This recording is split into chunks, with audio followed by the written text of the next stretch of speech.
Welcome, everybody, to another episode of Marketing Management and Money. I'm with your super host, Ryan Murray. And I'm with your super co-host, Ethan Migliori. Hey, don't be stealing my taglines. So today we wanted to talk a little bit more about what I'm going to call absolute or conditional principles in business. And the reason I bring it up is that I just find way too many people, as you hear about a principle or you hear someone talking about some great thing they did in a business, they just, all right, great. If I do it, it's going to work for me. It becomes an absolute versus understanding that there's so many things in business that are conditional that when you start putting all those variables into it, it changes the whole dynamics and whether it works for you or someone else. And so all the time I hear where someone says, hey, this worked for them, but it didn't work for me. Why? I did exactly everything the same. Well, your circumstance was different. And I would like to point out kind of a classic example on this, just so that our audience knows what we're talking about.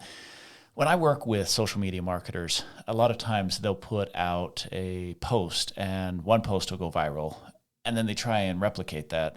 And the next post, they did all the same things, at least they thought they did all the same things, and it didn't go anywhere. And so, yes, we try and duplicate what works. I'm a huge advocate of, trying to find your success formula and trying to make that success formula work. But as you're putting out, with this conditional, there are things that change. And a lot of those things are out of the entrepreneur's control. So, if I put out a post at the time that it was going on, I mean, what are the other posts that are being posted on social media? What's happening in the news? What day of the week is it? What time of day is it? And there's so many things that are going on. And I know that there are crazy algorithms that are really dialing in on this stuff. But even with these crazy algorithms, human beings are still human beings and have personalities and differences and difference of opinions and moods. And so as a business owner, what do you do? How do you manage all of those weird nuances? I guess is kind of a question I'd want to kick off with. Well, I'm not going to answer the question, but I want to put this out there. Maybe this one's the one thing I want to kick off with, we're not going to do that, but we'll get to it. And this might answer it. And that is I think business is more biological than mechanical. Okay, what do you mean by that? Biological. So by biological, it's alive, it's changing, it can adapt, it can make some of its own decisions. Versus mechanical means if I put a piece of aluminum in the machine, I get a pop can out, right? Okay. Put aluminum in, I get a pop can out. Mm-hmm. Too often we treat business mechanical. If I put this in, I'm going to get this out. When the reality of it is I'm like, no. Things change, people change, environments change, economies change, and so. It's more biological, meaning it's constantly changing. So if you kind of go into it thinking business is biological, not mechanical, then you realize that why we need to adapt, why we need to change, why did it work for someone else, not for me, what were the differences in those variables. So it's certainly a better way to approach it so that you're more exploratory and proactive in what you're doing versus getting frustrated because you did something and it didn't work. So I think that's great starting point. But as a business, what do I do with that? The words of my wife are popping into my head. She's like, fine, you told me everything not to do. Well, let's share some examples. And I know you've always got all kinds of crazy examples in your head. But so first off, we're so reliant on our own understanding, our experiences, our views, etc., that we kind of approach it in some ways with biases, right? Kind of. So, like we do. Everyone has a bias out there. And if you take a simple example of a loan, okay. You go into a bank to get a business loan, okay. We think, all right, I'm going to just go in. Here's my business plan. Tell them how much I need. I'm buying something fantastic. So why wouldn't they fund it, right? Right. Well, but when you get into it, look at all the conditions that are set on that loan, right? What is your credit? Mm-hmm. Okay, what are you actually purchasing and the value, and how fast does it depreciate? Your on that management collateral? experience. Exactly. What is your experience back into that one? Who you partnered with? Correct. What's your history? What's your relationship with the bank? Right. Yeah. So all of a sudden now that loan that seems to be an absolute is highly conditional, based off of, all right, what if your credit score is a little bit low? Okay, they might still do the loan, but that means my interest rate's going to go up, right? Mm-hmm. If the collateral I'm looking to do it is more volatile or high risk, it changes the variables to where they may or may not want to do the deal, or the interest rate goes up, right? Mm-hmm. So too often we think that even a simple loan is straightforward, but it's just littered with conditions that determine whether you're going to get the loan, and if you do, what the interest rate's going to be, right? So I think that's an excellent point, because so often people put finances like the absolute. It's like numbers talk, and they do. But understanding that there's variability in those numbers, I think, is a great, a great starting point. But I want to kind of bring it into stuff that I see happen more often, because yes, businesses going after the loan, but how often are businesses going after a loan? Typically, every couple of years you're going after a loan. You might have a line of credit that is a form of loan, but you're not having to negotiate that. It's already been negotiated. So even if you're pulling on that. So I want to talk about some stuff that hits the businesses more often. One of the ones that I think is a big deal is when managers, they start talking to other managers, and I guess I should say owners. I'm going to pick on owners instead of, we're going to get even tighter here. So you'll have an owner that they go to some sort of networking seminar and they come back and they're like, we're going to do this. Why? Well, because this other business did it and it worked for them. This is a double-edged sword. Like, yes, it's good to model what works, but you got to be careful of getting too far down the path of trying to follow someone who maybe they're in a different industry, different stage of business, maybe, and this is the hard one, maybe they have a better skill set than you. Right. I had a business once where I came in and I did some consultation with them. This business had been in business at the time I was doing the consultation. They'd been in business over 30 years. It was on to a second generation owner. So the father had started the business, passed it down to his son. Very typical pattern, right? And I started noticing some areas that were lacking in financial management, in their marketing approach, in kind of strategic execution.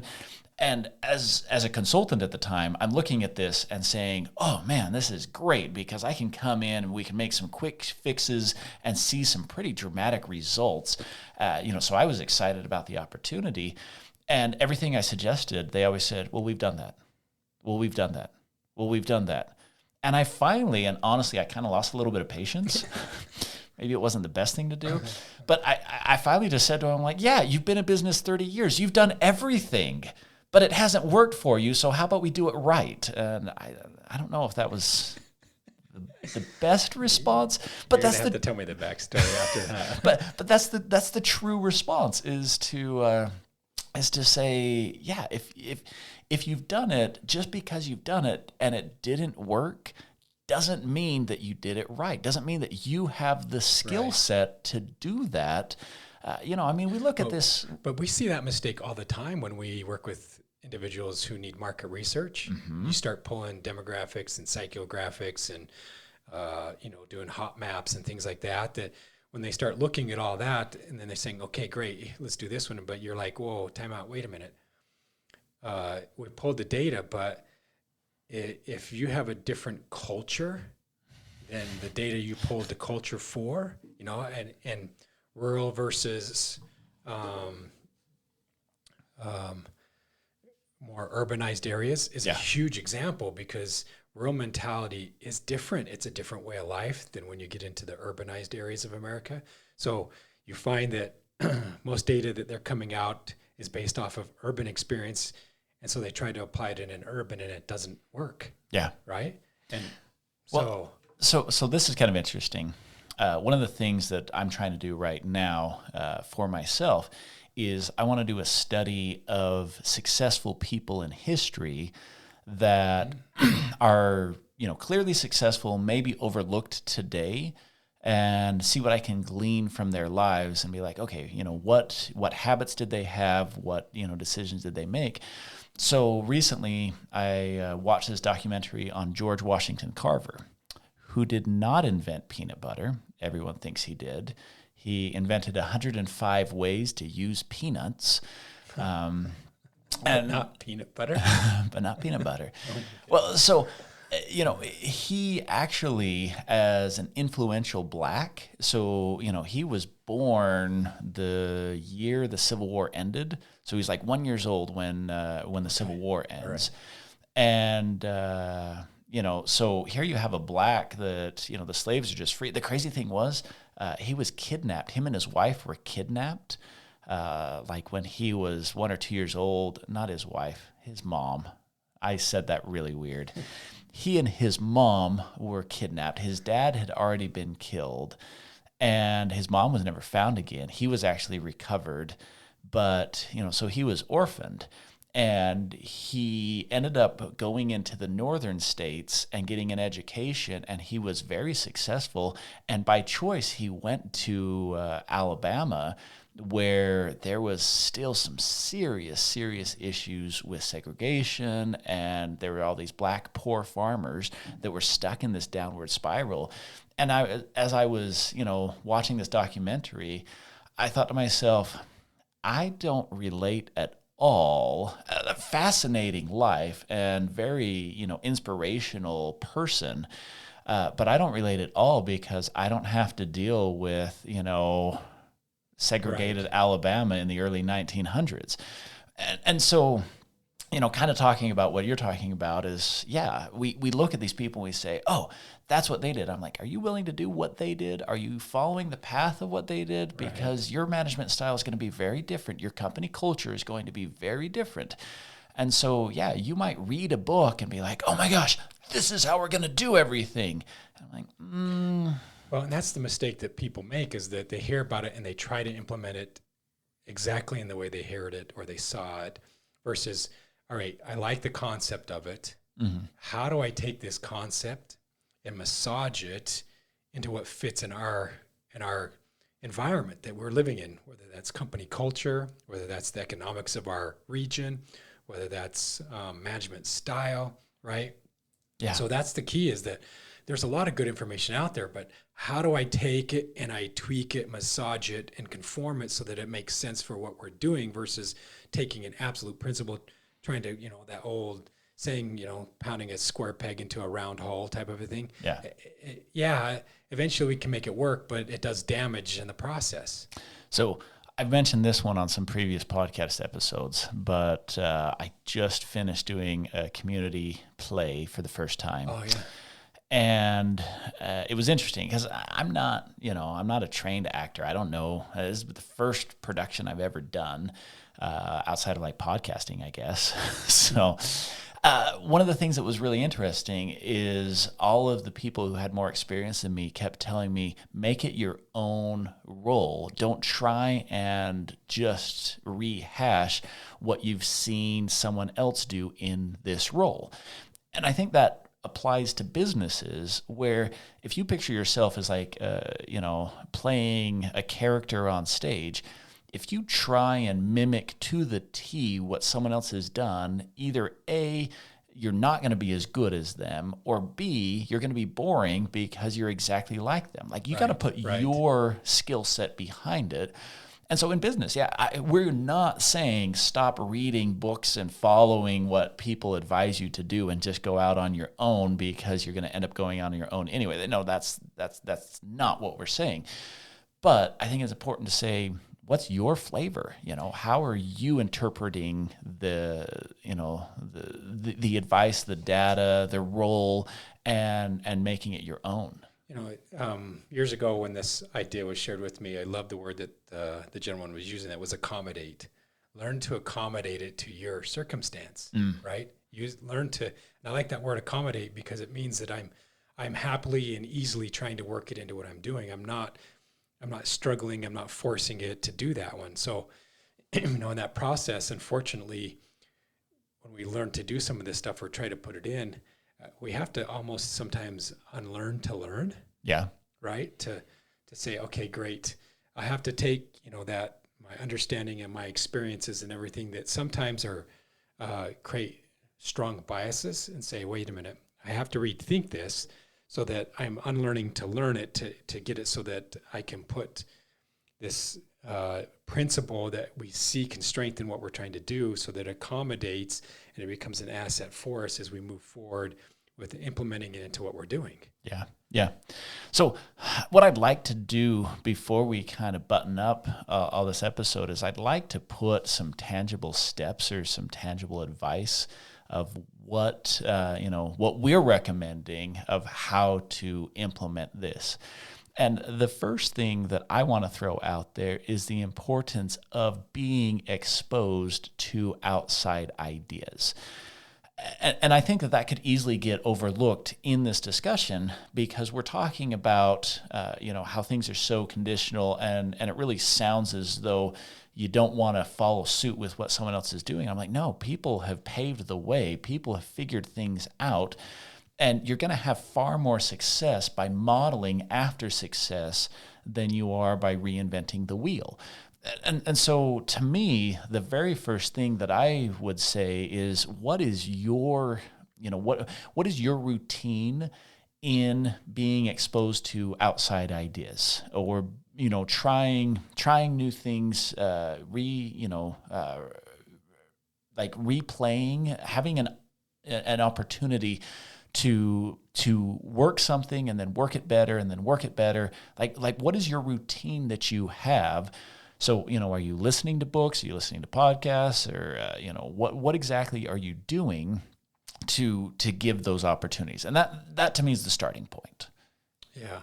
And I would add to that one and just a reminder that businesses in general is more biological than mechanical. Mm-hmm. And I think if you just approach it from the fact that it is alive, it is going to change, it is going to adapt from day to day, that now I'm a lot more exploratory when I do, instead of just trying to make a hard decision, realizing that this is going to fix my problems versus no. It might for a minute, but I'm going to have to look at this again and again and again as I'm changing and adapting based off of what is going on inside of my organization. Matter of fact, a simple change in an employee, whether that's they retire or leave, can change the whole dynamics of an organization. Yeah. Right? And change how successful we are. So sometimes it's just simple things like that can be why something is conditional. Yeah. Well, and I think that it's important to, human beings want to embrace change when it's uncomfortable. When I'm in a bad situation, I'm very open to change. Right. But when I'm in a good situation, but that good situation is slowly deteriorating, that's when we're slow to change. And so you got to watch for that. You got to watch for those situations in business. Let's say that you've got a great customer and they're your top customer and you've had amazing relationships with this customer, but you're noticing that, maybe sales have plateaued with this customer. Maybe you don't hear from them as often as you used to. And it's subtle. It's like, well, okay, they used to check in all the time, but that's when we were building up the account. And now that the account is just flowing, we're okay. I'm like, no, that's a sign that change is happening. And you need to look at that and be prepared for that change, embrace that change. And so it's hard to change out of a good situation, but, stealing the quote from Jim Collins, good is the enemy of great. If you want to have a great business and you find yourself slipping into a good situation, that's another time for change. It's easy to change out of a bad easier to change out of a bad situation than to change out of a good situation. I guess the other thing I would put on the table is that there are absolutes, and let me give you two quick examples as you look through it. A lot of financial stuff that we deal with is absolute, right? How we come up with our profit and loss is pretty much absolute. I mean, there's a lot of financial things that are absolute. Marketing, a lot of times we want to say a lot of theory in marketing, but here's the reality.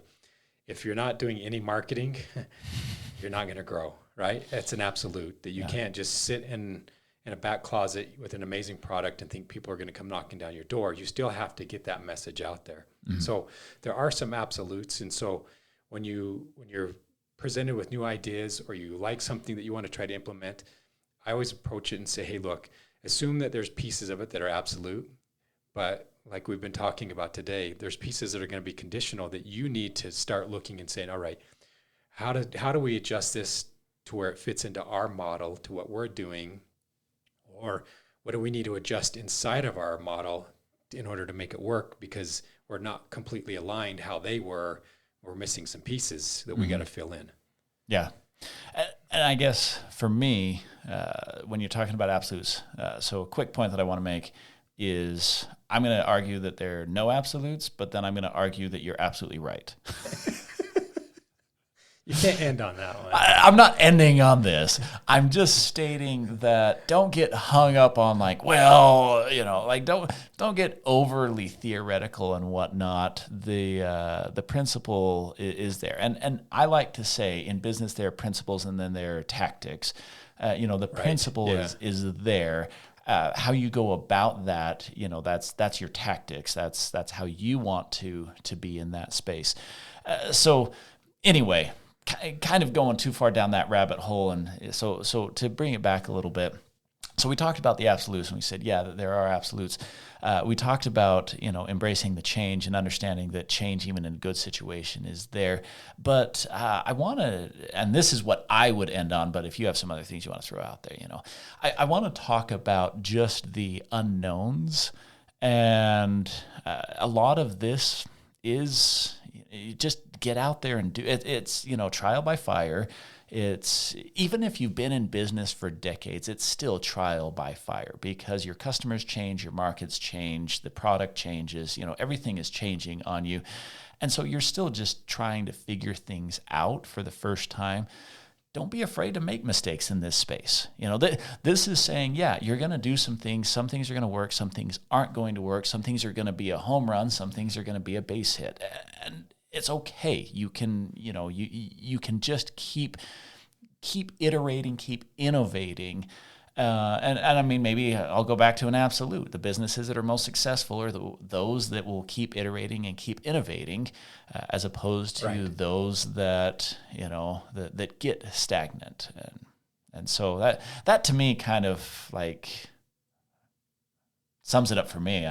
I don't know. What else you want to throw out there, Ethan? I don't know that I have anything else. I just love the idea that too often that we just treat everything as an absolute. We forget that there's so many variables that make what we do conditional, that we need to make sure that if we approach it more from that exploratory idea, I just find that businesses are more successful because they're not just trying to take something like, I love the example you had, I heard it and I'm just running and shoving it into my business, when it didn't.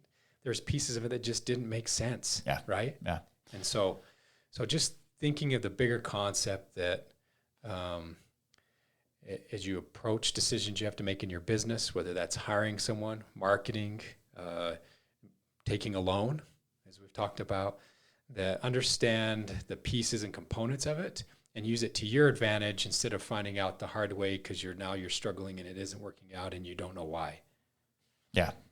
No, I think that's great. So I think we'll wrap up right there.